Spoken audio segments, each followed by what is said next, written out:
ভয়াবহ ভূমিকম্পে কেঁপে উঠেছে আফগানিস্তানের পূর্বাঞ্চল। 6 মাত্রার এই ভূমিকম্পে মৃতের সংখ্যা 600 ছাড়িয়ে গেছে।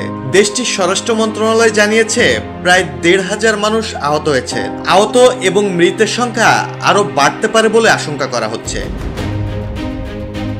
মার্কিন ভূতাত্ত্বিক জরিপ সংস্থা ইউএসজিএস জানিয়েছে ভূমিকম্পের কেন্দ্র ছিল জালালাবাদ শহরের 42 কিলোমিটার পূর্ব উত্তর পূর্বে এবং এর গভীরতা ছিল মাত্র 10 কিলোমিটার। এর ফলে কম্পন তীব্র অনুভূত হয়েছে। আফগানিস্তানের নানগারহার, কুনার এবং লগমান প্রদেশ সবচেয়ে বেশি ক্ষতিগ্রস্ত হয়েছে। এমনকি রাজধানী কাবুলেও এর কম্পন অনুভূত হয়। ভূমিকম্পের পর থেকেই স্থানীয় বাসিন্দা ও কর্মকর্তারা উদ্ধার কাজে নেমেছেন। RICL TMX, যুগের পর যুগ স্থাপনা থাকে মজবুত।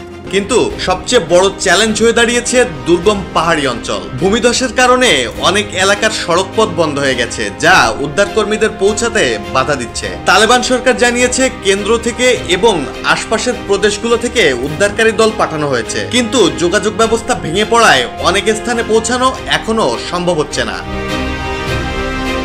স্থানীয় বাসিন্দারা জানিয়েছেন রোববার রাতে তারা বেশ কয়েকবার পরাঘাত বা আফটার শক অনুভব করেছেন। এর আতঙ্কে শত শত মানুষ বাড়িঘর ছেড়ে খোলা আকাশের নিচে আশ্রয় নিয়েছেন। প্রত্যক্ষদর্শীরা বলছেন কিছু কিছু গ্রাম পুরোপুরি ধ্বংসস্তূপে পরিণত হয়েছে।